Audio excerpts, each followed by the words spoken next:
আজ মহা অষ্টমী। এই মহা অষ্টমীর বিশেষ মাহেন্দ্রক্ষণে দেবী দুর্গার সন্ধি পূজা অনুষ্ঠিত হয়। এ এক অতি পবিত্র উপাসনার ক্ষণ। এই সময় মায়ের চরণে নিবেদিত হয় 108টি লাল পদ্ম। একসাথে প্রজ্বলিত হবে 108টি দীপশিখা। মন্ত্র উচ্চারণে, ঢাকের বাদ্যে, শঙ্খ ও উলুধ্বনির আওয়াজে মুখরিত হয়ে উঠবে শরতের স্নিগ্ধ বাতাস। মণ্ডপের মাইকে ভেসে আসবে পুষ্পাঞ্জলির দেওয়ার আহ্বান। অষ্টমী তিথির বিদায় আর নবমীর আগমনের নিষ্ঠার সাথে মহা সমারোহে অনুষ্ঠিত হবে এই সন্ধি পূজা। অষ্টমী তিথির শেষ 24 মিনিট ও নবমী তিথির সূচনার 24 মিনিট, মোট 48 মিনিট নিয়ে সন্ধি পূজার ক্ষণ। অষ্টমী নবমী এই দুই দিনে যে মিলিতকাল, সেই মিলিতকাল উমা মহেশ্বর তিথি নামে পরিচিত। কিন্তু কেন হয় এই সন্ধি পুজো? কি ঘটেছিল এই সন্ধিক্ষণে? 108টি পদ্মেরই বা প্রয়োজন হয় কেন? জানেন কি? তাহলে জেনে নিন আজকের এই ভিডিওটিতে। সবার আগে এই চ্যানেলটিকে সাবস্ক্রাইব করুন এই ধরনের নিত্য নতুন তথ্য সম্পূর্ণ বাংলায় জানার জন্য। পুরাণ মতে সন্ধি পূজা আসলে মহিষাসুর মর্দিনী দেবী দুর্গা রুদ্রমূর্তি দেবী চামুন্ডা রূপের পূজা। অষ্টমী ও নবমী সন্ধিক্ষণে দেবী চামুন্ডা চণ্ড ও মুন্ড নামের দুই অসুরকে নিধন করেছিলেন। তাই অষ্টমী ও নবমীর সন্ধিক্ষণে দেবী চামুন্ডার পূজা করা হয়।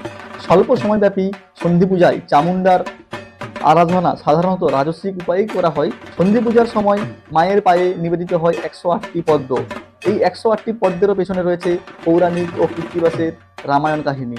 তো চলুন শুনে নেওয়া যাক এই দুই কাহিনী। প্রথমে বলি পৌরাণিক কাহিনী।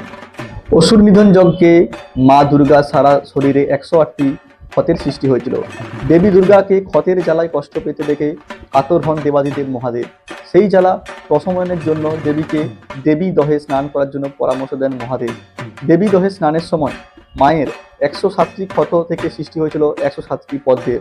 দেবীকে কষ্ট পেতে দেখে মহাদেবের চোখ থেকে এক ফোঁটা অশ্রু নির্গত হয়েছিল। সেই অশ্রুকণা গিয়ে পড়েছিল মায়ের 108 নম্বর ক্ষতে। মিলিয়ে গিয়েছিল মায়ের শরীরের অবশিষ্ট ক্ষতটিও। অশ্রুসিক্ত সেই ক্ষত থেকে যে পবিত্র পদ্ধতি অঙ্কুরিত হয়েছিল সেটি দেবী দুর্গা নিজে হরণ করেন। কারণ দেবী জানেন প্রেমে যেখানে অশ্রু হয়ে ফোটে সেই ফুল চরণের স্থান পায় না, স্থান পায় হৃদয়ে। দেবী দহে থেকে গিয়েছিল সেই 107টি পদ্ম। আর ত্রেতা যুগে শ্রীরামচন্দ্র অকাল বোধনের সময় সন্ধি পূজা সমাপন কালে দেবীর চরণে 108টি পদ্ম উৎসর্গ করার আশায় পবনপুত্র হনুমানকে সেই দেবী দহ থেকে 108টি পদ্ম তুলে আনতে আদেশ করেন। কিন্তু দেবী দহে তো 107টি পদ্ম ছিল, হনুমান কি করে পাবে 108টি পদ্ম? তাই হনুমান সেই 108টি পদ্ম পায়নি, 107টি পদ্ম নেই, ফিরে আসে রামচন্দ্রের কাছে।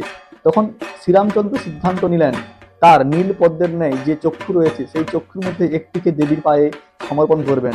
সেই মতো শ্রীরামচন্দ্র নিজের ধনুর্বাণ নিয়ে চক্ষু উৎপাটনের জন্য উদ্যত হলে স্বয়ং দেবী দুর্গা এসে রামচন্দ্রকে থামিয়ে দেন এবং সেই 107টি পদ্ম দিয়েই অকাল বোধনের পূজা সম্পন্ন হয়।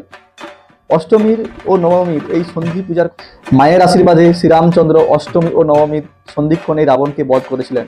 সেই থেকেই সন্ধি পূজায় 108টি পদ্ম মায়ের পায়ে নিবেদন করা হয়।